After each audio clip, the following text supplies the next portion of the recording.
देखते हैं e commerce electronic commerce.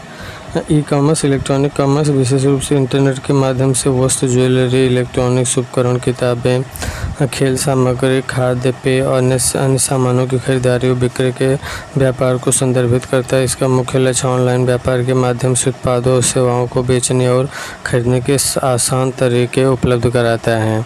E commerce से हमारा तात्पर्य इलेक्ट्रॉनिक माध्यम से व्यापार करने का तरीका है। वर्तमान समय में ई कॉमर्स के लिए इंटरनेट सबसे महत्वपूर्ण पहलुओं में से एक है। इसके उपयोग से उपभोक्ताओं के लिए समय और दूरी जैसी बाधाएं कोई मायने नहीं रखती हैं। इसमें computer, internet network, world wide web और ईमेल को उपयोग में लाकर व्यापारिक क्रियाकलापों को संचालित किया जाता है। ई कॉमर्स का मुख्य कार्य मार्केटिंग, सप्लाई चेन, फाइनेंस है।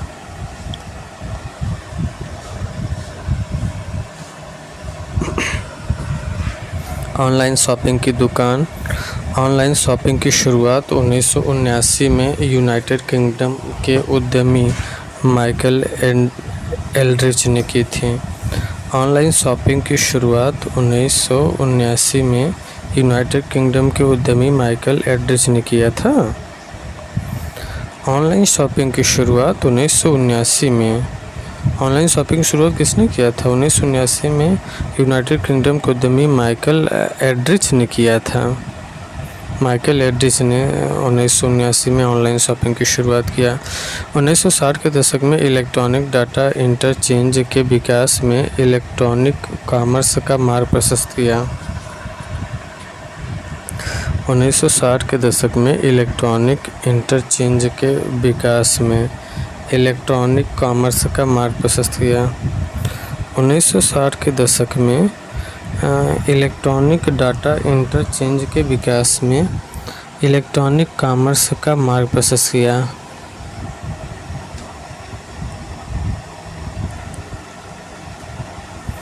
पहली महत्वपूर्ण ई कॉमर्स कंपनी कंप्यूसर्व 1969 में। पहली महत्वपूर्ण ई कॉमर्स कंपनी कंप्यूसर्व 1969। पहली महत्वपूर्ण ई कॉमर्स कंपनी कंप्यूसर्व 1969।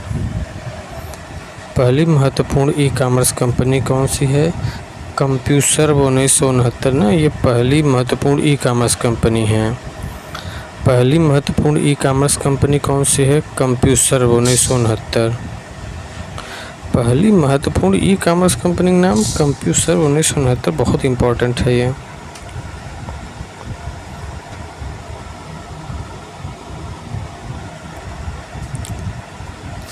ये 10 ई कॉमर्स वेबसाइट कंपनियां जो है Amazon, Flipkart, Snapdeal, India Mart, Myntra, book my show, money my trip, make my trip, IRCTC, Paytm, Nykaa, first cry, Amazon, Flipkart,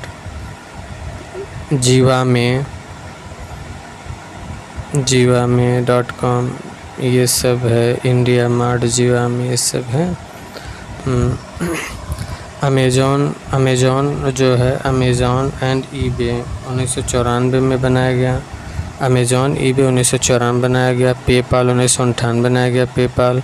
Alibaba 1999 में, चाइना की सबसे बड़ी कॉमर्स कंपनी है। अलीबाबा 1999 में। 2000 में गूगल एडवर्ड्स, 2000 में गूगल एडवर्ड्स और 2007 में फ्लिपकार्ट। 2007 में फ्लिपकार्ट। 2007 में Flipkart. Types of e commerce. Types of e commerce. E commerce के टाइप्स हैं B2B, B2C, C2C, C2B, B2A, C2A। B2B business to business, B2C business to consumer और C2C consumer to consumer, C2B consumer to business और B2A business to administration और C2A consumer to administration. B2B जैसे एक company दूसरी company से करती है, B2C जब एक कंपनी कंज्यूमर के साथ करती है, C2C कंज्यूमर टू कंज्यूमर जब कंज्यूमर टू कंज्यूमर खरीदते हैं। जैसे मैं अपना मोबाइल बेच रहा हूँ और ख़रीदने वाला भी कोई एक कंज्यूमर ही होगा, क्योंकि वो पुराना माल ख़रीद रहा है। कंपनी तो पुराना माल खरीदे नहीं, कंपनी के माध्यम है, लेकिन ख़रीद रहा कंज्यूमर। और C2B, कंज्यूमर टू बिजनेस, जैसे मैं अपना कोई प्रोडक्ट बनाया हूँ, जैसे मैंने अपना घड़ा ख़रीदा और ख़रीद के मैंने बेच दिया कंपनी को, और फिर कंपनी बेचेगी किसी दूसरे कंज्यूमर को। मैंने कोई प्रोडक्ट बनाया और कंपनी को बेच दिया। और B2A, बिजनेस टू एडमिनिस्ट्रेशन, बड़ी बड़ी कंपनियां जो हैं जब सरकार को, प्रशासन को बेचती हैं, जैसे राफेल डील हो गया, या फिर कोई हथियार का सामान खरीदना हुआ। और C2A, कंज्यूमर टू एडमिनिस्ट्रेशन, जब कोई कंज्यूमर किसी प्रशासक को बेचता है।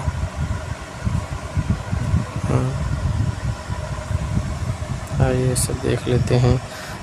ई कॉमर्स के प्रकार B2B, बिजनेस टू बिजनेस, दो या दो से अधिक कंपनी आपस में सामान अथवा सेवाओं के लेन देन के लिए इलेक्ट्रॉनिक्स माध्यम करते हैं। B2B ई कॉमर्स वर्तमान में ई कॉमर्स राजस्व का लगभग 97% है। बिजनेस टू बिजनेस जो है ना 97% है। जैसे Amazon, Alibaba, general electrics, India Mart, Walmart, ये सब हैं। Business to consumer B2C, business to कंपनियों एवं अंतिम उपभोक्ता के मध्य ये सब लेन देन होता है। जैसे Amazon, Flipkart, Myntra, Meta, Netflix, Uber, products service कोई ख़रीदता है consumer to consumer E2C, e commerce के अंतर्गत उपभोक्ताओं के मध्य किए जाने वाले सभी सेवाओं वस्तुओं के इलेक्ट्रॉनिक लेन देन से आयोजित करवाए जाते हैं। जब एक उपभोक्ता दूसरे उपभोक्ता को सामान या सेवाएं ऑनलाइन बेचता है, जैसे eBay, OLX पे हम कोई सामान बेचते हैं, क्विकर पे कोई सामान बेचता है उपभोक्ता से दूसरे उपभोक्ता के पास, eBay, OLX, Quikr. Consumer to business C2B, यह रिवर्स नीलामी या मांग संग्रह मॉडल कहलाता है।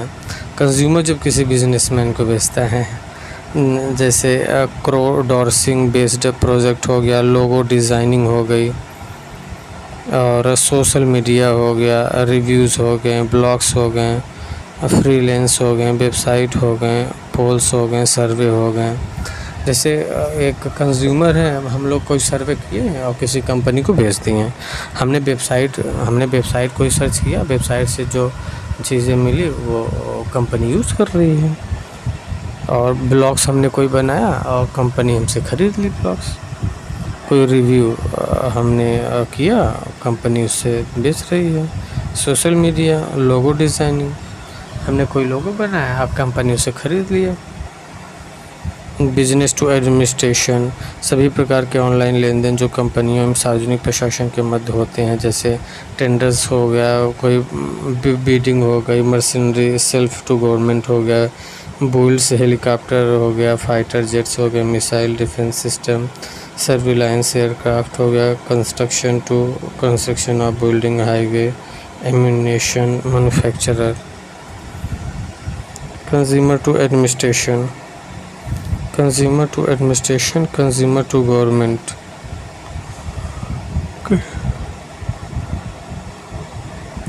C2A कहिए चाहे C2G कहिए, व्यक्तियों एवं लोक प्रशासन के मध्य किए गए सभी इलेक्ट्रॉनिक लेन देन C2A कॉमर्स में शामिल किए जाते हैं। जैसे TDS, GST, जैसे GST सरकार हमसे लेती है, TDS हमसे लेती है, इनकम टैक्स हमसे लेती है सरकार, और हाउस टैक्स लेती है, वाटर टैक्स लेती है, electricity payment, health care, insurance, ये सब लेती हैं। Government to government, local government making request to central government, inter government service, सरकार से। ई कॉमर्स के लाभ क्या? भौगोलिक सीमाओं खत्म करना, खोज इंजन दृश्यता के साथ नए ग्राहक प्राप्त करना, पैसे की बचत, उत्पादों को जल्दी से खोजना, समय की बचत, तुलना, खरीदारी प्रदान करना, अतिरिक्त लाभ, प्रचुर जानकारी प्रदान करना। ई कॉमर्स से हानियाँ, भरोसा की कमी, उत्पादों की कोई सत्यापन नहीं, अविश्वसनीय नेटवर्क, तकनीकी समस्याएं, सुरक्षा, छोटे व्यवसायों के लिए कंपटीशन का बढ़ जाना, ये सब। ई कॉमर्स का पार्ट 2 देखते हैं। पेमेंट गेटवे वह प्लेटफॉर्म जो ऑनलाइन खरीदारी के लिए भुगतान संसाधित करता है। A platform that processes payment for online purchases, वह प्लेटफॉर्म जो ऑनलाइन खरीदारी के लिए भुगतान संसाधित करता है वो पेमेंट गेटवे है। वह प्लेटफॉर्म जो ऑनलाइन खरीदारी के लिए भुगतान साझात करता है। पेमेंट गेटवे ई कॉमर्स भुगतान के तरीके जो है credit card, debit card, smart card, e wallet, e money, net banking और मोबाइल पेमेंट।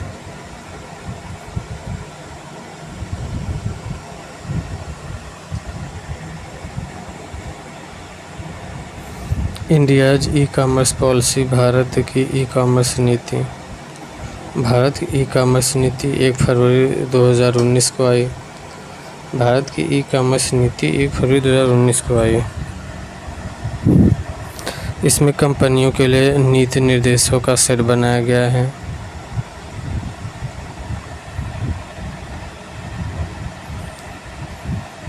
इसमें ई कॉमर्स में भुगतान नगद व इलेक्ट्रॉनिक पेमेंट दोनों प्रकार से कर सकते हैं। ई कॉमर्स में ना जैसे आई cash on delivery. E commerce में भुगतान नगद व इलेक्ट्रॉनिक पेमेंट दोनों प्रकार से कर सकते हैं। COD, cash on delivery. Amazon प्रथम ई कॉमर्स साइट है। अमेज़ॉन जो है प्रथम ई कॉमर्स साइट है। अच्छा, अमेज़ॉन जो है ये प्रथम ई कॉमर्स साइट है। अमेज़न के फाउंडर जेफ बेजोस हैं। 5 जुलाई 1994। अमेज़न फाउंडर जेफ बेजोस हैं 5 जुलाई 1994 में। अमेज़न फाउंडर जेफ बेजोस 5 जुलाई 1994 में। फ्लिपकार्ट के बिन्नी बंसल और सचिन बंसल 2007 में। फ्लिपकार्ट के जो है ना बिन्नी बंसल और सचिन बंसल 2007 में। फ्लिपकार्ट और अमेज़न भारतीय ई कॉमर्स की सबसे बड़ी कंपनियां हैं। फ्लिपकार्ट और अमेज़न ई कॉमर्स की सबसे बड़ी कंपनियां हैं। फ्लिपकार्ट पहले और अमेज़न देश में दूसरे नंबर पर हैं। फ्लिपकार्ट पहले और अमेज़न देश में दूसरे नंबर पर हैं। अच्छा, फ्लिपकार्ट भारत की व अमेज़न अमेरिका की सबसे बड़ी ई कॉमर्स कंपनी है। फ्लिपकार्ट पहले और अमेज़न देश के दूसरे नंबर पर हैं। फ्लिपकार्ट भारत की व अमेज़न की सबसे बड़ी कॉमर्स कंपनियाँ। फ्लिपकार्ट इंडिया की है सचिन बंसल, बिन्नी बंसल। अमेज़न USA की है जेफ बेजोस अमेज़न का। स्नैपडील इंडिया की है कुणाल बहल और रोहित बंसल। स्नैपडील इंडिया की है कुणाल बहल और रोहित बंसल। पेटीएम जो है इंडिया की है। पेटीएम इंडिया की है विजय शेखर शर्मा हैं 2010 में। पेटीएम इंडिया की है विजय शेखर शर्मा 2010। मिंत्रा इंडिया की है मुकेश बंसल। मिंत्रा इंडिया की है मुकेश बंसल हैं। ईबे कंपनियां ये USA की हैं। पायरी ओमिडार ने किया था। ईबे कंपनी जो है ना ये हेडक्वार्टर है। ईबे कंपनियां जो है ये USA में हैं। ईबे कंपनी USA में हैं। फाउंडर क्या हैं? पीरे ओमिडार हैं।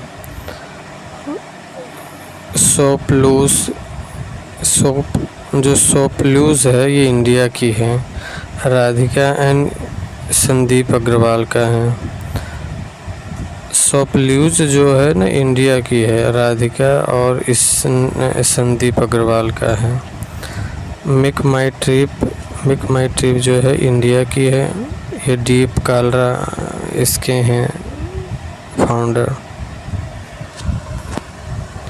मेक माई ट्रिप इंडिया की है। मेक माई ट्रिप इंडिया की है दीप Kalra. Make my trip India की है दीप कालरा का है। फाउंडर हैं दीप कालरा। कंपनी जो है ना make my trip, company make my trip ये इंडिया में हेडक्वार्टर है और फाउंडर हैं दीप Kalra. Make my trip India की है। दीप कालरा इसके फाउंडर हैं। क्विकर कंपनी है ये हेडक्वार्टर इंडिया में है और प्रणय चुलेट एंड GB थॉमस। गोई बिल्बो ये इंडिया की हैं। आशीष कश्यप फाउंडर हैं। गोई बिल्बो जो है ना ये गोई बिल्बो इंडिया की हैं और आशीष कश्यप संस्थापक हैं गोइबिल्बो। पेमेंट गेटवे एक सॉफ्टवेयर एप्लीकेशन जो भुगतान संसाधित करता है पेमेंट गेटवे हैं। पेमेंट गेटवे क्या है? एक सॉफ्टवेयर एप्लीकेशन जो भुगतान संसाधित करता है शॉपिंग कार्ट, ऑनलाइन शॉपिंग के लिए भुगतान किया जाने वाला एक वर्चुअल कार्ट है। शॉपिंग कार्ट ऑनलाइन शॉपिंग के लिए है। ये शॉपिंग कार्ट जो है ना,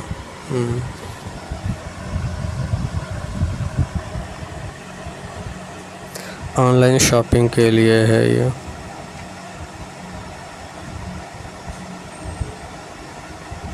ऑनलाइन शॉपिंग के लिए है शॉपिंग कार्ट।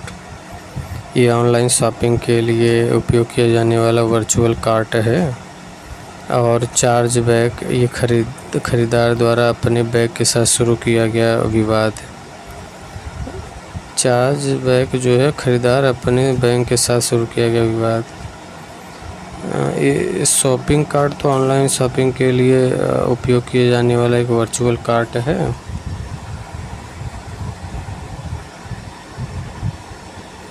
सब्सक्रिप्शन कुछ प्रकार की सेवाएं प्राप्त करने के लिए ग्राहक एक निश्चित राशि भुगतान करते हैं, आमतौर पर महीने दर महीने।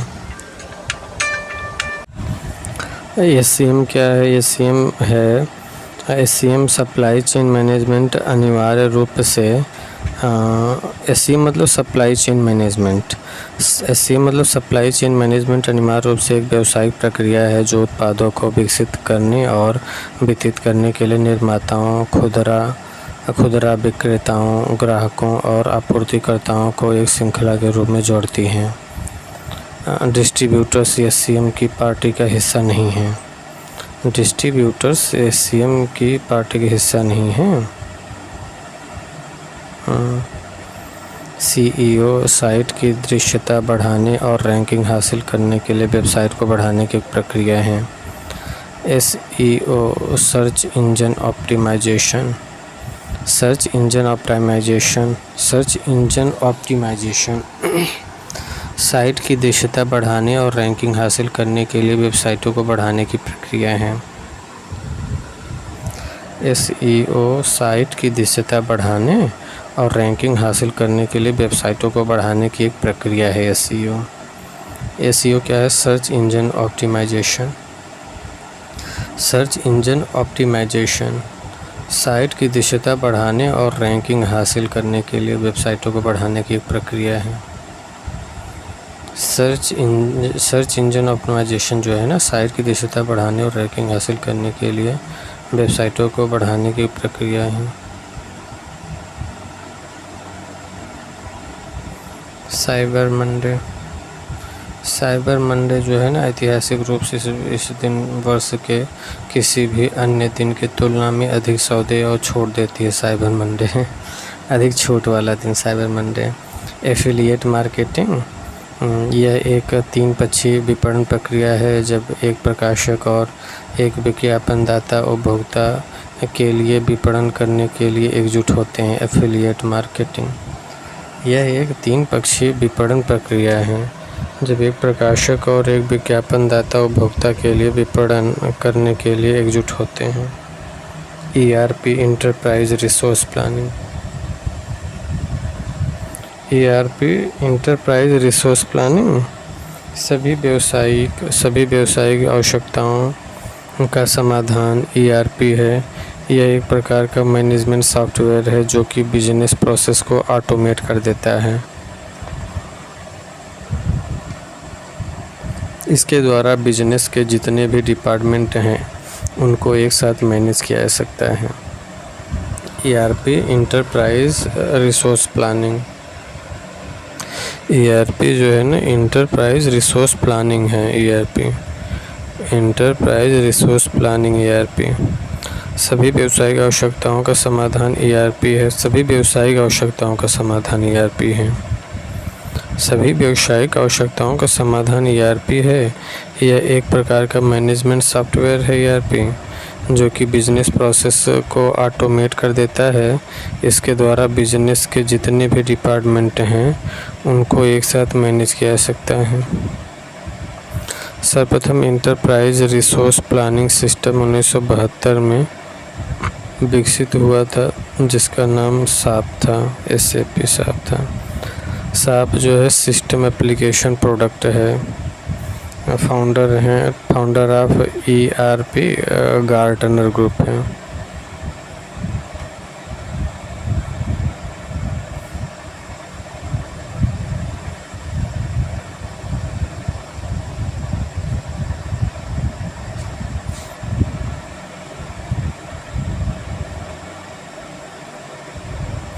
सभी व्यावसायिक आवश्यकताओं का समाधान ERP है।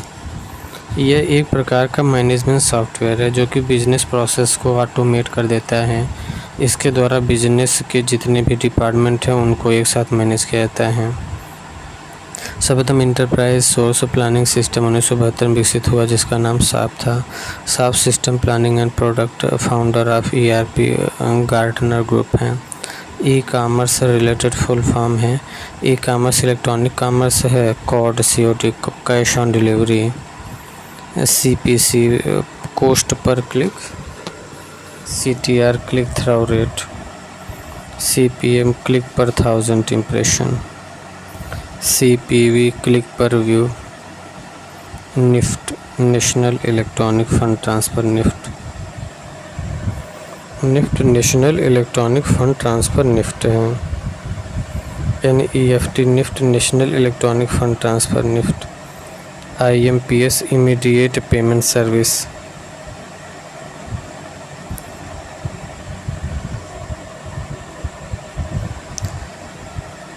Immediate payment service IMPS। NEFT national electronic fund transfer है। IMPS immediate payment service. IMPS immediate payment service और IFSC Indian financial cost code. RTGS real time gross settlement. RTGS real time gross settlement.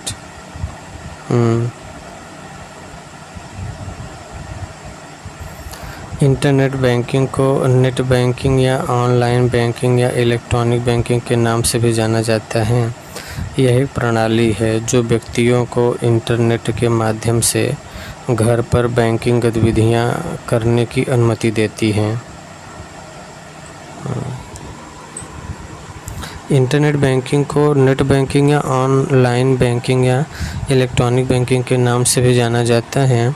यह एक प्रणाली है जो व्यक्तियों को internet के माध्यम से घर पर बैंकिंग गतिविधियां करने की अनुमति देती हैं। इसके ज़रिए ग्राहक फाइनेंशियल और नॉन फाइनेंशियल ट्रांजैक्शन कर सकते हैं। यह एक वित्तीय सेवा है जिसमें विभिन्न सेवाएं संचालन और इंटरनेट या इलेक्ट्रॉनिक मीडिया के माध्यम से संचालित किया जाता है।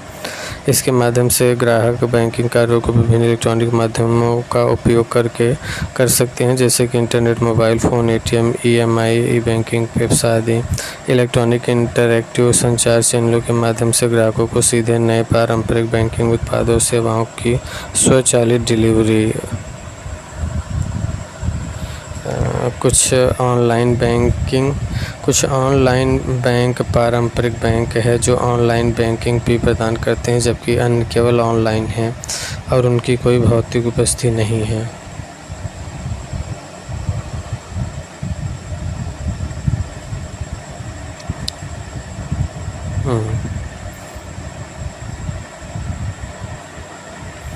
कभी भी बैंक बैलेंस चेक करने की सुविधा, बिल पेमेंट करें और अन्य अकाउंट में पैसे ट्रांसफ़र करें। कभी भी बैंक बैलेंस चेक करने की सुविधा, बिल पेमेंट करें और अन्य अकाउंट में पैसे ट्रांसफ़र करें। बैंक अकाउंट से जुड़े लोन को देखने के लिए ये बैंकिंग का सुरक्षा तरीका है।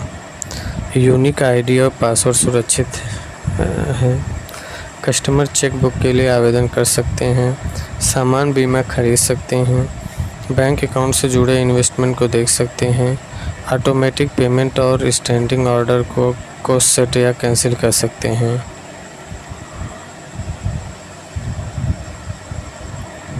ई बैंकिंग में fixed phone line, home banking, PC banking, mobile phone line, mobile banking. अच्छा, फिक्स्ड फ़ोन लाइन से होम बैंकिंग, पीसी से PC banking, mobile phone line से मोबाइल बैंकिंग, इंटरनेट से इंटरनेट बैंकिंग। इंटरनेट बैंकिंग क्या है? Internet के माध्यम से बैंक खाते की स्थिति जांचना, फंड ट्रांसफ़र, बिल भुगतान, ब्याज दरों की जानकारी, बैंक के उत्पादों की सेवाओं को उपभोग करना, ये सब है उपयोग करना।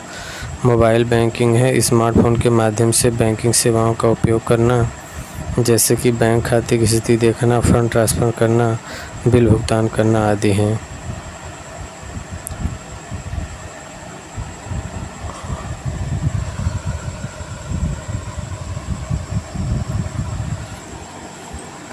एटीएम ऑटोमेटेड टेलर मशीन है। एटीएम के माध्यम से नगद निकासी, बैलेंस जांचना, फंड ट्रांसफ़र करना, पिन चेंज करना।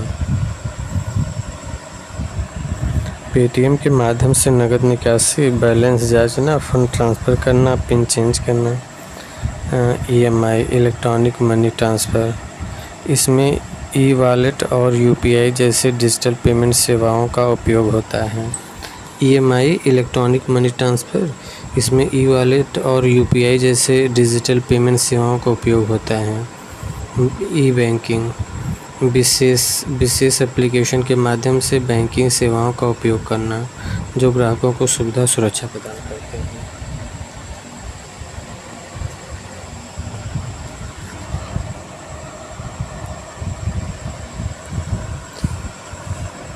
ई बैंकिंग जो है ना, विशेष एप्लीकेशन के माध्यम से बैंकिंग सेवाओं का उपयोग करना, जो ग्राहकों को सुविधा और सुरक्षा प्रदान करता है।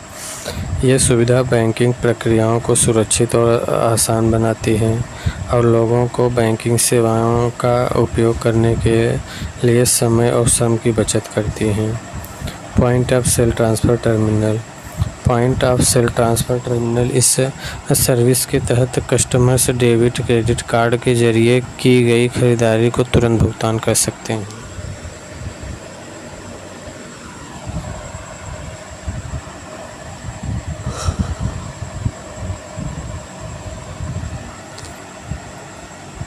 Internet banking, advantage and disadvantage of internet banking. Advantage of internet banking क्या है? Pay bill online, transfer money, deposit cheque online, lower your overhead fee. Internet banking. Disadvantage of internet banking, technology disruption, lack of personal relationship, privacy and security concern, limited services, ये सब हैं। Internet banking में क्या है? Internet banking में transfer fund easily, speedy loan application process, deposit cheque using a mobile device, typically considered safer than traditional banking.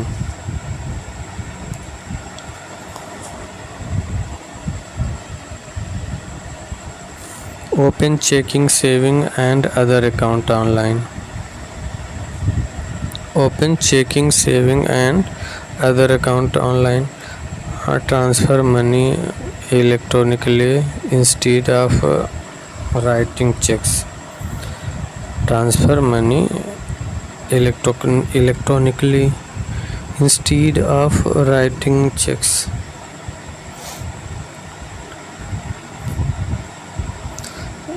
Benefit of internet banking.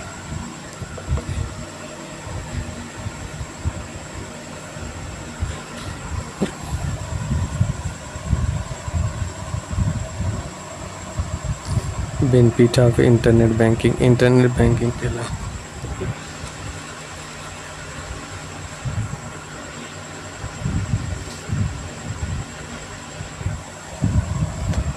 लाभ ये है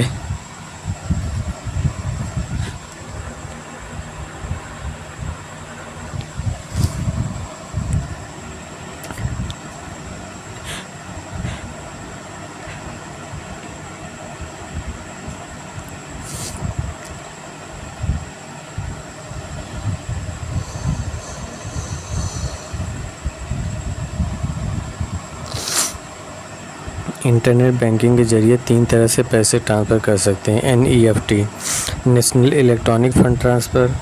national electronic fund transfer NEFT के तहत NEFT का प्रयोग fund transfer करने के लिए किया जाता है, जिसके ज़रिए आप देश के किसी भी बैंक में किसी भी व्यक्ति या कंपनी के अकाउंट में रुपया ट्रांसफ़र कर सकते हैं। NEFT 24 घंटे उपलब्ध रहता है। RTGS real time gross settlement real time gross settlement है। तो रियल टाइम ग्रॉस सेटलमेंट यही है कि ये RTGS ट्रांजैक्शन को RBI द्वारा ट्रैक किया जाता है और इसका इस्तेमाल अधिक राशि को ट्रांसफ़र करने के लिए किया जाता है। RTGS के ज़रिए कम से कम 2 लाख रुपए तक का पेमेंट किया जा सकता है। इसमें अधिकतम राशि की कोई सीमा नहीं है। NEFT की तरह RTGS भी 24 घंटा 7 दिन।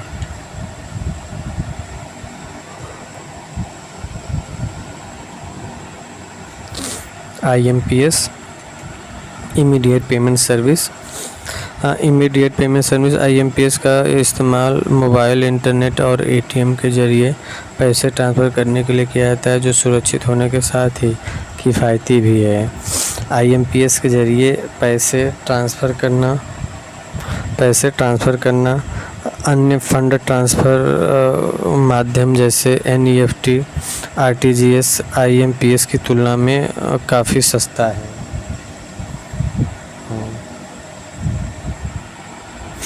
इसका इस्तेमाल करने के लिए अकाउंट नंबर, IFSC कोड जैसी जानकारी की ज़रूरत नहीं होती है। सिर्फ व्यक्ति के मोबाइल नंबर के साथ IMPS के ज़रिए पैसे ट्रांसफ़र किए जा सकते हैं। IMPS इसका इस्तेमाल करने के लिए अकाउंट नंबर, IFSC कोड जैसी जानकारी की ज़रूरत नहीं होती है। सिर्फ व्यक्ति के मोबाइल नंबर के साथ IMPS के ज़रिए पैसे ट्रांसफ़र हो सकते हैं।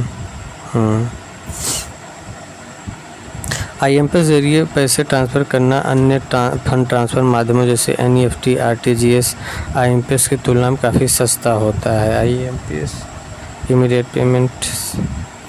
Immediate payment service. Types of risk in banking में रिस्क क्या है? फाइनेंशियल रिस्क है, नॉन फाइनेंशियल रिस्क है, क्रेडिट रिस्क है, मार्केटिंग रिस्क है। क्रेडिट रिस्क में क्या है? काउंटर पार्ट ऑफ बारो रिस्क है और इंट्रिंसिक और इंडस्ट्री रिस्क है। पोर्टफोलियो और कंसंट्रेशन रिस्क है। मार्केटिंग रिस्क में क्या है? Interest rate, liquidity rate risk, currency forex risk है, हेजिंग रिस्क है। नॉन फाइनेंशियल रिस्क है, ऑप्शनल रिस्क है, स्ट्रेटेजिक रिस्क है, फंडिंग रिस्क है, पॉलिटिकल रिस्क है, लीगल रिस्क है। ये सब चीज़ होता है। Risk associate with banking. Security risk है, लीगल एथिकल रिस्क है, ऑपरेशनल रिस्क है और रिप्यूटेशनल रिस्क है, मनी लॉन्ड्रिंग रिस्क है, स्ट्रेटजिक रिस्क है, ट्रेडिशनल रिस्क है, क्रॉस बॉर्डर रिस्क है, सिक्योरिटी रिस्क है। ये सब देखते हैं। ई लर्निंग का थर्ड पार्ट। ई लर्निंग मतलब इलेक्ट्रॉनिक लर्निंग। ई लर्निंग तो जानते हैं कि ई लर्निंग एक शिक्षण प्रक्रिया है जिसमें इलेक्ट्रॉनिक मीडिया, इंटरनेट उपयोग करके शिक्षा दी जाती है। इसके माध्यम से छात्र ऑनलाइन, ये सब तो जानते हैं सब। ई लर्निंग शब्द नवंबर 1999 में अमेरिकी शिक्षण गुरु इलियट मैसी द्वारा गढ़ा गया था। ई लर्निंग शब्द ना नवंबर 1999 में अमेरिकी शिक्षण गुरु इलियट मैसी द्वारा गढ़ा गया था, जब उन्होंने टेक लर्न सम्मेलन में अपना भाषण दिया था। ई लर्निंग सीखने को डिज़ाइन करने, वितरित करने, चयन करने, प्रशासन करने, विस्तारित करने के लिए नेटवर्क प्रौद्योगिकी का उपयोग किया है। तो ई लर्निंग शब्द नवंबर 1999 में अमेरिकी शिक्षण गुरु इलियट मैसी द्वारा गढ़ा गया था। 2000 में पहली open source learning management system OLAT की रिलीज के साथ ई लर्निंग में एक तकनीकी के रूप में क्रांति आई। 2000 में पहली open source learning management system OLAT की रिलीज के साथ OLAT के साथ ई लर्निंग में एक तकनीकी के रूप में क्रांति आ गई। उस वर्ष SCORM का एक पहला संस्करण भी जारी हुआ, एक मानक जो उपयोगकर्ताओं को सामग्री को पैकेज करने और इसे LMS के भीतर वितरित करने में सक्षम बनाता है। 2000 में पहली open source learning management system OLAT को रिलीज के साथ ई लर्निंग के लिए OLAT क्या है? Online learning training. OLAT क्या है? Online learning and training. यह एक वेब एप्लीकेशन है, एक लर्निंग मैनेजमेंट सिस्टम है जो कुछ शैक्षणिक प्रतिबंधों के साथ विभिन्न प्रकार के ऑनलाइन शिक्षण और ट्यूशन का समर्थन करता है। OLAT मुफ्त सॉफ्टवेयर है और ओपन सोर्स है। इसका विकास 1999 में ज्यूरिख विश्वविद्यालय में शुरू हुआ था। OLAT ने 2000 में मेडिडा प्रिक्स पुरस्कार जीता। संस्करण 3.0 के साथ सिस्टम को फिर से बनाया गया और अब यह जावा प्रोग्रामिंग भाषा में विकसित एक घटक उन्मुख एप्लीकेशन के रूप में उपलब्ध है। Benefit of e learning. E learning के लाभ क्या है? Business adaptability, single knowledge base, easy progress tracking है, वाइडर कवरेज है, लोअर ट्रेनिंग कॉस्ट है, फास्टर एम्प्लॉय डेवलपमेंट है, ये सब है। LMS learning management system. Learning management system यह एक सॉफ्टवेयर या एप्लीकेशन होता है जो विभिन्न शैक्षणिक संस्थानों या कंपनियों में ऑनलाइन शिक्षा या पाठ्यक्रम के प्रबंधन और प्रदर्शन के लिए उपयोग किया जाता है। LMS का उद्देश्य शिक्षार्थियों को ऑनलाइन कक्षाओं तक पहुंचने और उनकी प्रदर्शन की मॉनिटरिंग करने की सुविधा प्रदान करता है, शिक्षा सामग्री को साझा करने में मदद करता है और छात्रों की प्रगति को ट्रैक करने की सुविधा प्रदान करता है। LCMS learning content management system. LCMS जो है ना, यह एक प्रबंधन सॉफ्टवेयर है जो विभिन्न प्रकार की शैक्षणिक सामग्री को उत्पन्न, प्रबंधित और संचालित करने में मदद करता है। उपयोगकर्ताओं और शिक्षा सामग्री के बनावट, संसाधनों और संग्रह के लिए एक सेंट्रलाइज्ड प्लेटफॉर्म प्रदान करता है। यह विभिन्न प्रकार की शैक्षणिक सामग्रियों को संग्रहित करने और प्रबंधित करने में मदद करता है, जैसे कि लेक्चर, वीडियो, उपकरण और अभ्यास प्रश्न आदि, ये सब है। ई लर्निंग दो प्रकार की होती है। सिंक्रोनस तुल्यकालिक और असिंक्रोनस अतुल्यकालिक। जैसे जब लाइव क्लास जो होती है ना, जिसमें टीचर और स्टूडेंट दोनों इंटरेक्ट करते हैं, तो वो सिंक्रोनस होता है, और इसका विपरीत जो है असिंक्रोनस होता है। इसे समकालिक भी कहा जाता है। ये रियल टाइम प्रोसेस पर आधारित होता है, मतलब इसमें टीचर और स्टूडेंट दोनों भिन्न भिन्न स्थान से किसी भी डिवाइस जैसे मोबाइल फ़ोन या कंप्यूटर के माध्यम से एप्लीकेशन की हेल्प से एक ही वक्त में एक दूसरे के साथ कनेक्ट रहते हैं। असिंक्रोनस इसका बिल्कुल उल्टा है, जैसे यूट्यूब, ई-बुक, ये सब पे हैं। ई गवर्नमेंट सिस्टम में क्या डिजिटल सिग्नेचर है, इलेक्ट्रॉनिक पेमेंट है, इलेक्ट्रॉनिक मैसेज है, होस्टिंग है, इंटरऑपरेबिलिटी है, गवर्नमेंट डिलीवरी है, क्लाइंट सपोर्ट है, सिक्योर एंड आइडेंटिटी है। ई गवर्नेंस क्या है? Electronic governance. ई गवर्नेंस का मतलब है सभी सरकारी कार्यों और ऑनलाइन सर्विसेज के माध्यम से जनता तक आसानी से पहुंचाना है। ई गवर्नेंस के माध्यम से सरकारी कामकाजों को ऑनलाइन कर दिया गया है, जिससे सरकारी कार्यालयों और जनता दोनों के पैसे और समय की बचत हो सके।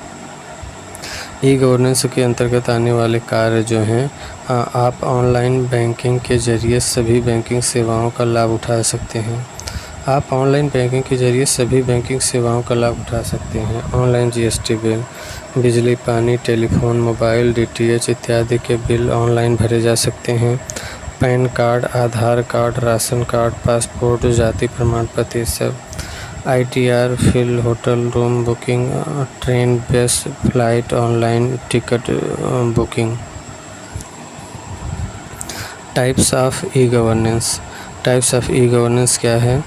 ई गवर्नेंस है G2G government to, G2C government to citizen, government to citizen. Government to citizen में ई गवर्नेंस में क्या है? टाइप ऑफ ई गवर्नेंस में क्या है? Government to citizen. Government citizen में क्या करता है? Transportation, hospital, education, online, job portal, ये सब गवर्नमेंट जो देता है सिटीजन को। ट्रांसपोर्टेशन देता है, हॉस्पिटल देता है, एजुकेशन, ऑनलाइन, जॉब पोर्टल, ये सब देता है। दूसरा है government to government. Government to government क्या है? जिसमें live fingerprint scanning and verification, electronic entry of reports and paper work etcetera, e secretariat, e police, e court है। Government to business G2B government to business. Government to business में क्या है? Government to business में e taxation, government of business के माध्यम से, जैसे e taxation, getting licence from the governance sector, secure electronics transaction, ये सब हैं। और G2E government to employ, e learning methods है। ई-लर्निंग मेथड्स है consolidating the employ share of knowledge among the employees.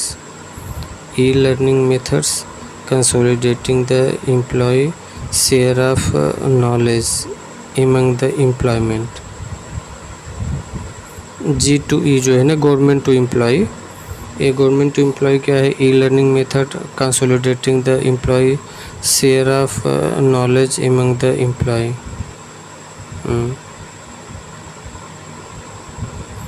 Type of e governance को 4 प्रकार से बांटा गया है।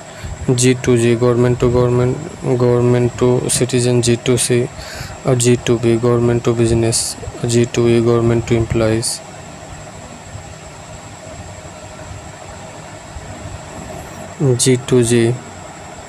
G2G विभिन्न सरकारी संस्थाओं के बीच निर्बाध बातचीत को सक्षम बनाते हैं। इस प्रकार की बातचीत सरकार के विभिन्न विभागों और एजेंसियों के बीच, 2 सरकारों जैसे संघ और राज्य सरकारों या राज्य सरकारों के बीच हो सकती है।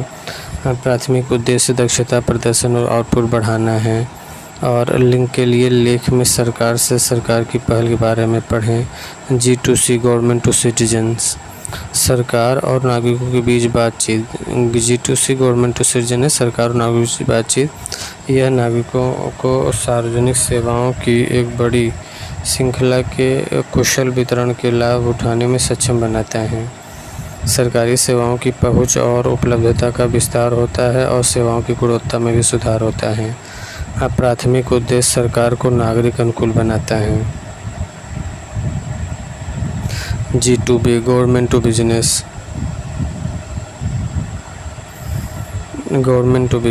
ई गवर्नेंस टूल का उपयोग करके व्यावसायिक समुदाय को सरकार के साथ बातचीत करने में सक्षम बनाता है। Government to business, e governance business tool का उपयोग करके व्यावसायिक समुदाय को सरकार के साथ बातचीत करने में सक्षम बनाता है।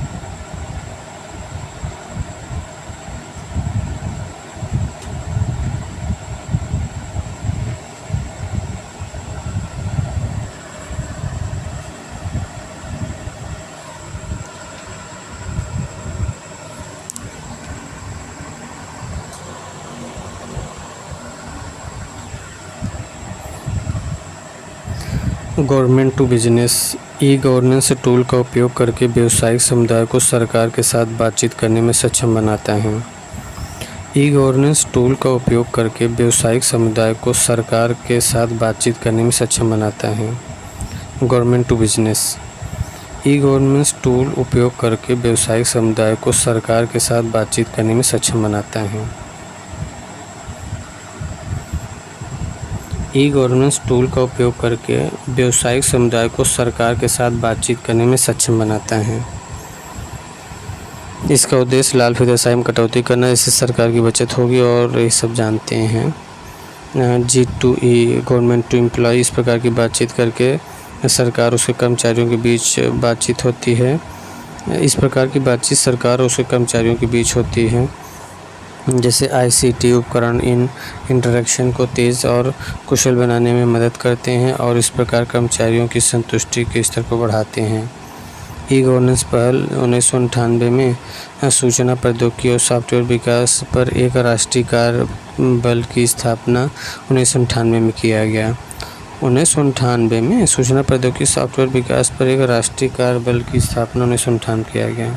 सूचना प्रौद्योगिकी सॉफ्टवेयर विकास पर एक राष्ट्रीय कार्य बल की स्थापना 1998 में। 1999 में केंद्र में सूचना प्रौद्योगिकी मंत्रालय बनाया गया।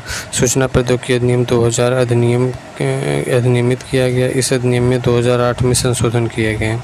सूचना प्रौद्योगिकी अधिनियम 2000 अधिनियमित किया गया, इसमें 2008 में संशोधन किया गया। भारत में IT को बढ़ावा देने के लिए एक सामान्य कार्य योजना पर पहुंचने के लिए राज्यों के IT मंत्रियों का पहला राष्ट्रीय सम्मेलन वर्ष 2000 में आयोजित किया गया। भारत में IT को बढ़ा देने के लिए सामान्य कार्य योजना पर पहुंचने के लिए राज्यों की IT मंत्रियों का पहला राष्ट्रीय सम्मेलन वर्ष 2000 में आयोजित किया गया।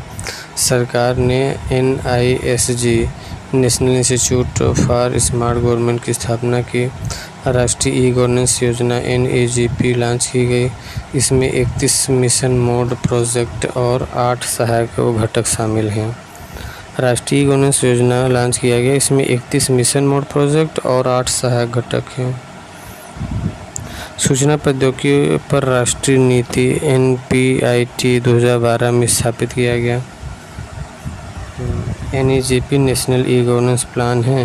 राष्ट्रीय ई-गवर्नेंस योजना NEGP पूरे देश में ई-गवर्नेंस पहला समग्र दृष्टिकोण प्रदान करती है।